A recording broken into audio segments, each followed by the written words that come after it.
Hello, I'm Tim Bowler. It's lovely to speak to you and a huge honour for me to be able to speak to young adult readers in Korea. I'm immensely grateful to bookteen.net for giving me this chance to talk to you. Korea is one of my favourite places in the world, and it's lovely to be able to speak to you from my country, England, all the way across the miles of sea and land, and we can speak as if we're in the same room. I love the fact that technology allows us to do this. I hope that you are all right. This is a time of huge crisis in the world, isn't it, with the COVID-19 pandemic. I hope that you're okay. I hope that your loved ones are okay. Every time I see something on the news relating to what is happening in other countries, and when there is an item about Korea, of course I am particularly interested. I have visited your beautiful country many times. I am greatly privileged that my books have been translated into Korean and that I receive lots of lovely emails from Korean readers. So I feel an immense and sincere warmth for all of you, as people first and of course as readers second.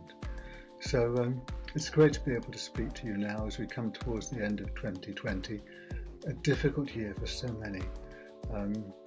And bookteen.net have very kindly allowed me to recommend books, young adult books written in English that I thought you might like yourselves.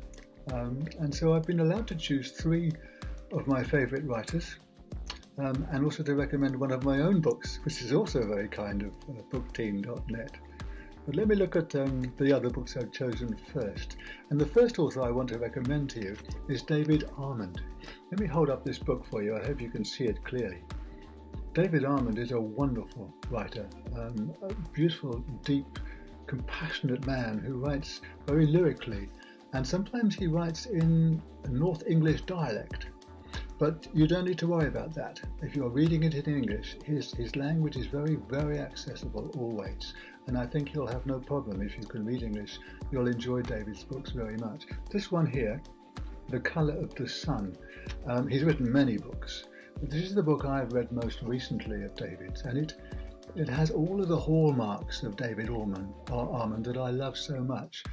The lyricism, the depth, the element of philosophical inquiry, the spirituality, and the humour. In essence, this story seems to be quite simple. It's about a boy called Davy who is going through a personal crisis. And he lives in a small town where there is an enormous crisis going on too, because it seems that someone has been killed, a boy. And Davy thinks he knows who might be behind this. But he doesn't want to get involved in that. There's a whole dispute going on in the town between 2 rival family groups who don't like each other. There's a lot of bad stuff going on.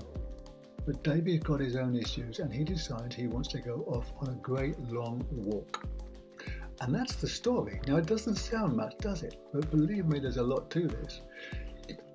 Davy goes off on this walk on his own. And in the course of this walk, he has several encounters with different people. And as each encounter takes place, something changes in Davy's world, inside him and also in the wider community. In the course of this story, Davy will be instrumental in unlocking what is at the heart of this crisis in the town with this boy who seems to have been killed. But there's a bigger thing going on too. He's going through his own investigation into who he is and what life's all about. And in the course of this long walk, somehow or other, the physical landscape that we are used to perceiving through our 5 senses starts to merge with what is imaginary, what is transcendent. That's the element of David Almond's writing which is so distinctive and so appeals to me as a writer. The way he merges those things. And by the time Davy gets back at the end of the day, everything's changed. Everything's changed in the town, and everything's changed inside Davy, this sensitive boy who has an ability to move beyond the physical into a transcendent reality. And The Colour of the Sun really looks at that. It's almost, you could say, a book about expansion of consciousness. And if I wanted to put one term alongside the very best of David Almond's work, I think expansion of consciousness comes close to it. When you read his work, some part of you expands beyond the boundaries of the physical into that which is spiritual, transcendent and mystical.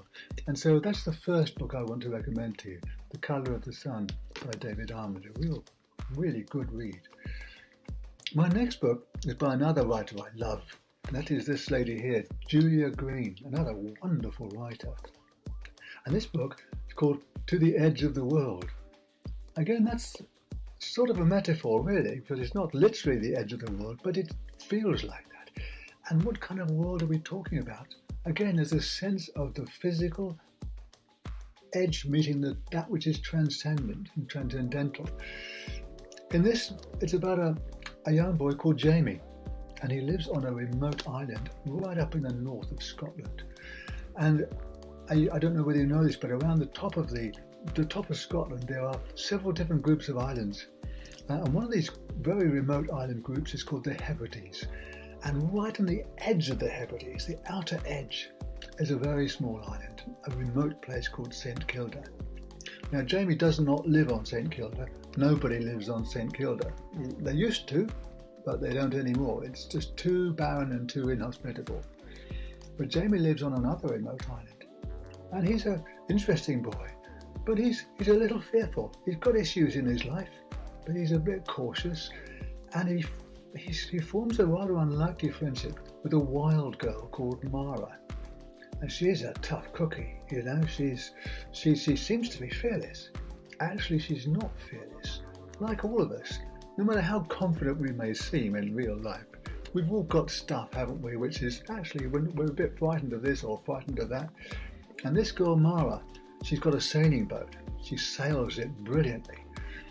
And she seems to be able to cope with anything, but that's not the case. And Jamie, this slightly fearful boy, teams up and in an unlikely friendship, as I say, with this girl, Mara. And what this book is fundamentally about is a journey, a voyage, a sea voyage in this small boat to this very remote island, this real life place called St Kilda. And it's an extraordinary voyage. It's a dangerous voyage too, very dangerous. And in the course of this voyage, a bit like in the other book I mentioned with Davy going on this long walk, this voyage is something which changes everything. It's a physical journey, but it also ends up being a kind of spiritual journey for both Mara, this girl, and for Jamie.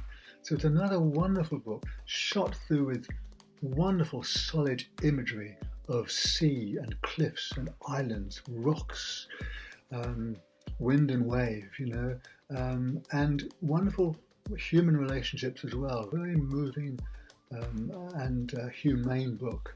So I do recommend that one too. The Colour of the Sun. We've done To the Edge of the World by Julia Green. A really, really wonderful book. And my third writer is Vanessa Curtis. And this is a book I love. Vanessa Curtis is another really, really powerful writer. And this is called The Earth is Singing. What a wonderful title, don't you think? It's a wonderful title. And this is a really powerful story, and it's a historical novel, and it's set in the Second World War. Now, we've all of us heard, of course, of the terrible things that happened during the Holocaust, when the Jewish people particularly were rounded up and taken off to concentration camps and things like that happened, we don't really like to think about. But unfortunately they did happen. And usually, I think in this country anyway, the focus tends to be on countries that were affected like Poland and Czechoslovakia, Scandinavia, France, Belgium, Holland. But the story that's not told very much is the story of what happened in Latvia. Latvia, as you probably know, is one of the three Baltic states right up near to Finland and Russia. And they're very small. But during the Second World War, the Holocaust also went to Latvia, I'm afraid. And this wonderful story is about a girl called Hannah. She's Latvian. She's Jewish. She's got a lovely family. But she's worried about her father because he's gone missing. But she still has aspirations. She has hopes. She wants to be a dancer. She's a bright girl. She's got a boyfriend. She's in love. And the world looks as though it should be okay. But then the Nazis arrive. And this story is about the resilience of the human spirit. It's about a terrible real-life atrocity that happened in Latvia, in Riga, when thousands and thousands of Jewish Latvians were rounded up by the Nazis and by some Latvian sympathizers who were forced in a way to take part in rounding them up, put into a ghetto, and then they were taken away to a place where something very, very terrible happened, which is described in this story. And it's about this courageous girl, Hannah, who sees her world fall apart and how she fights back and how somehow or other she knows that she has to tell her story because the world must know what happened. And that's what this book is about. It's beautifully written. It's written in a very, very strong present tense narrative, and it's written in the first person, so you're right inside the head and feelings of this girl, Hannah. Immensely powerful story about a real life atrocity that happened and has not really been told very much, but needs to be made known to the world. And I think it's a book that will move you very, very much. So these three books I strongly recommend by three of my very favourite writers. David Almond's wonderful book, The Colour of the Sun. Wonderful, wonderful story. This one, To the Edge of the World by Julia Green, another beautiful story set in the north of Scotland about this wonderful sea voyage. And then this extraordinarily moving book, The Earth is Singing by Vanessa about the Holocaust in Latvia. And finally, Bookteam.net have very kindly said I can promote one of my own books, if promote is the right word. I won't try to promote it, I'll just tell you about it anyway. Stormcatchers. I wrote this over 20 years ago, I think. Yes, it was published in 2000, I think. And it's been very popular in this country, in England. It's used in schools a lot, but I don't think in fact it hasn't been published in Korea. But if you can read English, you can read this.